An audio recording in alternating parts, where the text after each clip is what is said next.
Stock market లో invest చేసి మీ డబ్బులు డబుల్ చేసుకోవాలనుకుంటున్నారా? సుందర రామిరెడ్డి గారి లైవ్ సెమినార్ కి అటెండ్ అవ్వండి. నమస్తే రమగారు. నమస్తే జయ. రమగారు, ఖలీఫా స్టోరీస్ చెప్పుకుంటూ ఉన్నాం. ఇది డమాస్కస్ నగరం అంటారు. ఆ డమాస్కస్ నగరంలో ఒక అయ్యూబ్ అని ఒక వ్యాపారస్తుడు ఉండేవాడు. ఆయన బాగ్దాద్కి వెళ్ళి వ్యాపారం చేసి వస్తూ ఉండేవాడు. ఇద్దరు పిల్లలు, ఓకే, చక్కగా చుక్కలు లాంటి పిల్లలు ఉన్నారని రాస్తారు. అబ్బాయి పేరు ఘానిం, అమ్మాయి పేరు ఫిత్నా. ఈ ఘానిం ఫిత్నా. ఇక పిల్లలు కొంచెం పెద్దవాళ్ళు అయ్యాక ఆయన ఏదో వ్యాపారానికి బయలుదేరుతూనే ఏదో జబ్బు చేసి చనిపోయాడు. పిల్లలు పాపం ఇంకేం చేస్తారు, మగ పిల్లవాడు ఈ ఆస్తి అంతా చూసుకోవటము, సామాన్లు చూసుకోవటము అది చూసుకుంటున్నాడు. చూసుకుంటుంటే వాడికి సామాన్ల కొట్టులో బోల్డ్ అన్ని ప్యాక్ చేయబడిన సామాన్లు కనపడ్డాయి. అవి ఏమిటంటే ఒక 100 డబ్బాల నిండా కస్తూరి, వేరే దేశానికి బాగ్దాదు కోసం రాయబడి ఉన్నాయన్నమాట, ప్యాక్ చేయబడి ఉన్నాయి. జలతారు బట్టలు అవన్నీ కూడా అతను ఎక్స్పోర్ట్ చేస్తాడు. ఇక్కడి నుంచి బాగ్దాద్ తీసుకెళ్ళి అక్కడ అమ్ముకుంటాడనమాట.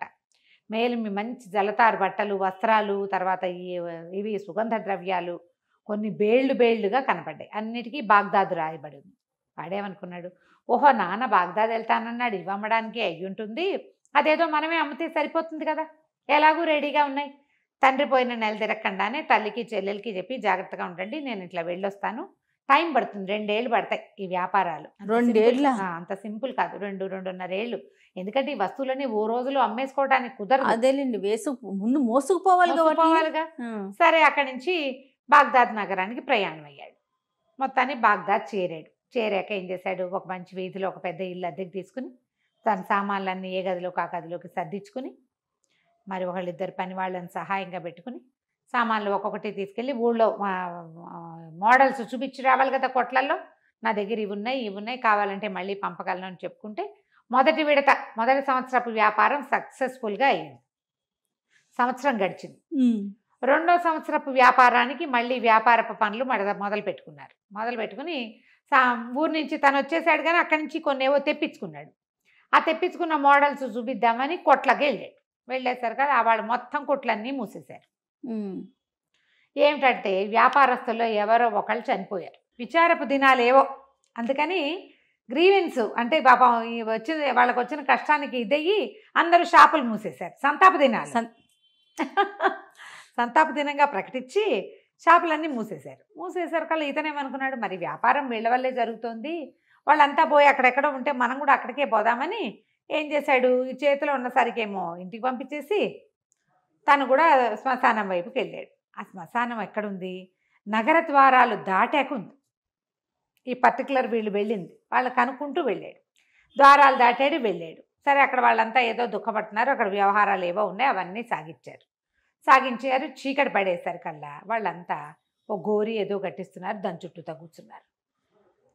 ఎవ్వరు కదలటల్లా, రాత్రి అయిపోతుంది. ఏం చేయాలో తెలియలే వీడికి, ఇట్లా కూర్చోవాలో వాళ్ళ పద్ధతి. పిల్లాడే వాడు, ఇంకా ఓ 20 ఏళ్ళు 22 ఏళ్ళు ఉంటాయి అంతే. వాడికి ఏం తెలుస్తుంది, చిన్న ఐడియా రాలా.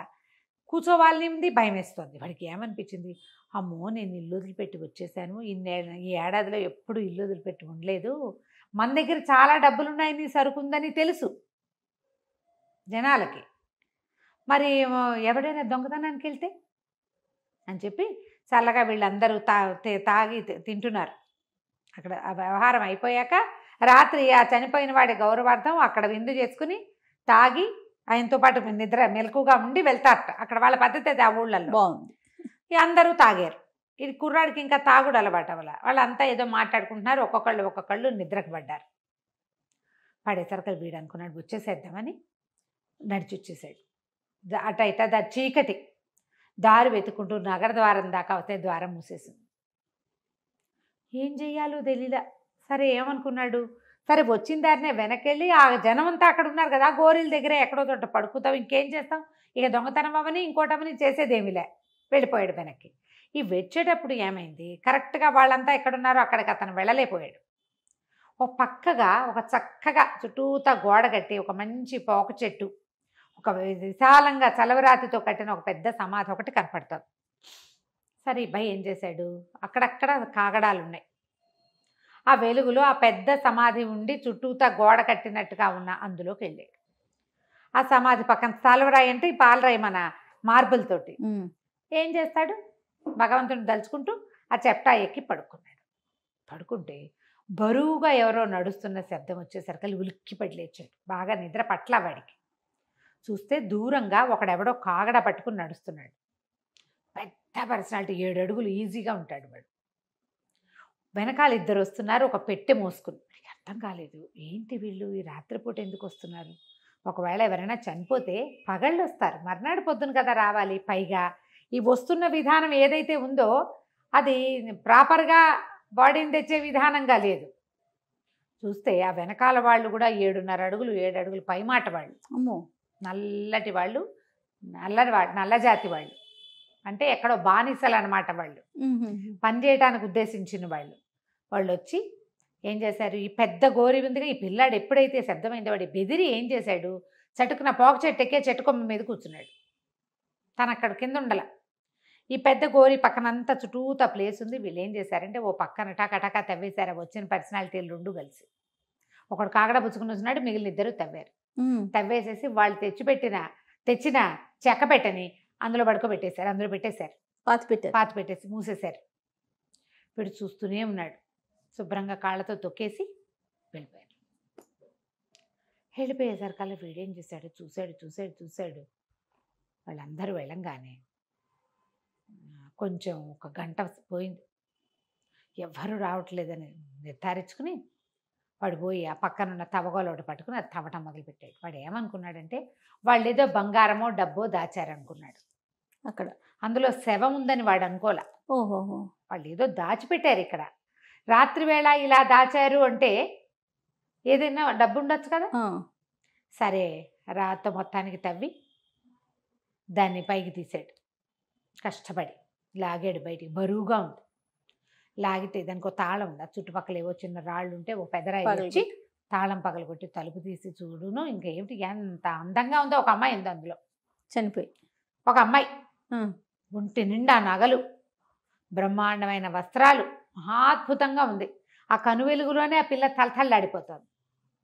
వీడికి ఏమనిపించింది, ఎందుకో ఇది బతికే ఉంది అనిపించింది. బతికే ఉంది అనిపిస్తే ఏం చేశాడు, అబ్బాయి పెట్టులోంచి లేవదీశాడు. లేచి బయటికి తీసుకొచ్చి దాన్ని ఎత్తుకొచ్చి ఆ చల్లరాయి మీద ఇంతకుముందు వాడు పడుకున్నాడుగా అక్కడ పడుకోబెట్టేశారు కల్లా. చల్లగాలికి ఆ అమ్మాయి ఇట్లా అని ఉలికిపడి లేచి పెద్దగా తుమ్మి పెద్ద వాంతి చేసుకుంది. దాన్ని గొంతులో ఇంచి ఓ చిన్న ఉండలాంటిది ఏదో పడింది ఆ వాంతిలో. ఆ అమ్మాయి అమ్మో అని కేకలు పెట్టి మంచినీళ్ళు తిండే, ఎవరైనా నీళ్ళు ఇవ్వండే అంటోంది. ఎవరినో పిలుస్తోందని అర్థమైంది తనకి. ఆ అమ్మాయికి ఏమైందో, ఆ చచ్చిపోవటం ఏమిటో, పాతి పెట్టడం ఏంటో, ఈ అరుపు ఏమిటో తెలియలే వాడికి. వాడి పిక్కమొహం వేసుకుని నుంచుని ఉన్నాడు పక్కన. ఆ అమ్మాయి ఎటు, ఇదేమిటి, ఇది ఇక్కడ ఉన్నాను నేను ఇక్కడికి ఎట్లా వచ్చాను అంది.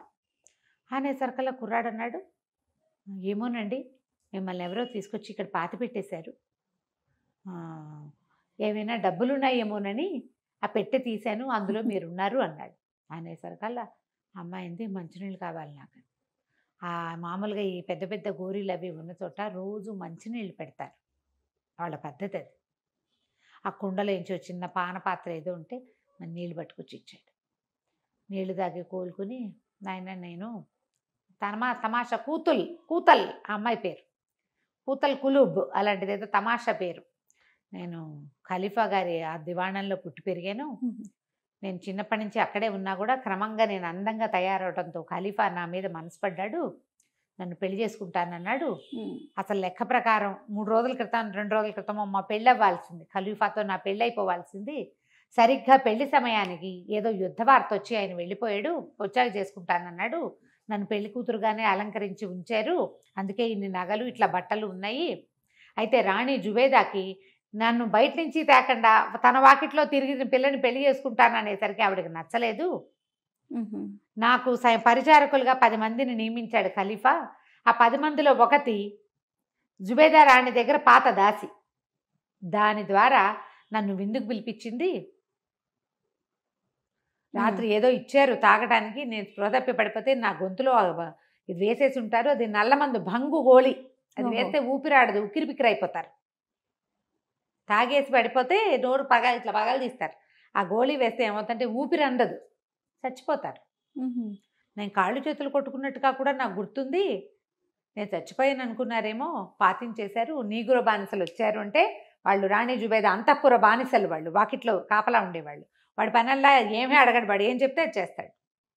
తీసుకెళ్ళి పాత పెట్టండి అంది, పాత పెట్టేశారు. అనేసరికల్లా సరే తను అన్నాడు, అయ్యో అలాగా అండి, మరి పోని మిమ్మల్ని రాణివాసానికి చేర్చను అన్నాడు. మళ్ళీ చంపేస్తారు నన్ను, మళ్ళీ చంపేస్తారు అని చెప్పి ఓ పంచే, ఆ పెట్టెలో నన్ను పడుకోబెట్టేసి నువ్వు ఊళ్ళోకి వెళ్ళి ఒక గాడిదని తీసుకురా, ఆ గాడిద మీద నన్ను పెట్టుకుని తీసుకెళ్ళి మీ ఇంటికి తీసుకెళ్ళిపో, నేను బయటకు వచ్చాను అనే విషయం తెలియకూడదు అంటే వీడేం చేశాడు, సరేనని తెల్లవారుతూ ఉండగా ఆ అమ్మాయి వాడు అక్కడ కూర్చొని కాసేపు కబుర్లు చెప్పుకున్నారు. వెళ్ళిపోయి వీడు ఏం చేశాడు, ఒక గాడిదని తీసుకొచ్చి ఈ అమ్మాయిని పెట్టెలో పడుకోబెట్టి మళ్ళీ ఆ అమ్మాయిని ఆ పెట్టెని గాడిద మీద వేసుకుని తన గదికి ఇంటికి తీసుకొచ్చేసుకున్నాడు. ఇంట్లో అట్ట పెట్టుకున్నాడు. ఆ అమ్మాయి ఇంట్లోకి వచ్చాక అప్పుడు వీళ్ళు బాగా తెల్లవారిపోయిన తర్వాత చూసుకుంది, వీడికి కుర్రాడు చక్కగా ఉన్నాడు, మంచివాడు, బాగా డబ్బులు ఉన్నాయి వీడి దగ్గర, గమనించింది అన్నీ గమనించుకుంది. కానీ ఏమందంటే, నేను ఖలీఫా మనిషిని, మన ఇద్దరం వేరే ఆలోచన ఏమి చేయడానికి వీల్లేదు అంటే వీడేం చేశాడు, అలాగే మీ ఇష్టం అన్నాడు. మీరు ఎన్నాళ్ళు ఉంటే ఆ నాళ్ళు నాతో, అమ్మాయి ఒంటి మీద ఎంతో బంగారం నగలు అన్నీ ఉన్నాయి కదా, సరే ఏం చేశాడు, నగలు గిగలు అన్నీ ఓ పెట్టెలో పెట్టుకుంది, తన ఏ పెట్టెలో మోసుకొచ్చాడో ఆ పెట్టెలో పెట్టుకుంది. వీడు బయటికి పోయి ఆహారం అన్నీ తీసుకొచ్చాడు, ఆ ఇంట్లోనే అతనితో పాటు ఉండిపోయింది. వీడు చెప్పాడు, నేను డమాస్కస్ నుంచి వచ్చాను, నేను వ్యాపారిని, మీకు ఖలీఫా వచ్చాక మీరు ఆయన దగ్గరికి వెళ్దురు కానీ ఓకే అని చెప్పాడు. అతనితో పాటే ఆ అమ్మాయి ఉండిపోయింది. ఒకళ్ళతో ఒకళ్ళు వీళ్ళు ప్రేమలో పడ్డారు. చిన్నపిల్ల, ఆ పిల్ల 18-19 ఏళ్ళు ఉంటాయి. కానీ ఖలీఫా ఏమంటాడు, తను పెళ్లి చేసుకోదలుచుకున్న పిల్ల ఎవరో వ్యాపారస్తుడితో వెళ్ళిపోతారంటే రాజు ఊరుకుంటాడా, రాజు ఊరుకోడు, ఏం గొడవ అవుతుందోనని ఆ అమ్మాయి మాట్లాడకుండా ఇతనితో పాటు ఉండిపోయింది. ఇద్దరు ఆ ఇంట్లో ఉండేవాళ్ళు. ఆ అబ్బాయి వ్యాపారం అబ్బాయి చేసుకునేవాడు, ఈ అమ్మాయి కొంచెం లోపలికి ఉన్న గదుల్లో ఆ అమ్మాయి ఉండేది. ఏదో పని అలవాటు ఉన్న పిల్లే కదా, వంట వండుకుని తింటూ ఉండేది, వీడికి కూడా పెడుతుండేది. వీళ్ళిద్దరూ ఇక్కడ కలిసి ఉండటం మొదలుపెట్టారు. తర్వాత ఏం జరిగిందో మనం వచ్చే భాగంలో తెలుసుకుందాం. తప్పకుండా అండి. నమస్తే. నమస్తే. సుమన్ టీవీలో మీ పర్సనల్ అండ్ బిజినెస్ ప్రమోషన్స్ కోసం కింది నెంబర్కి కాంటాక్ట్ చేయండి.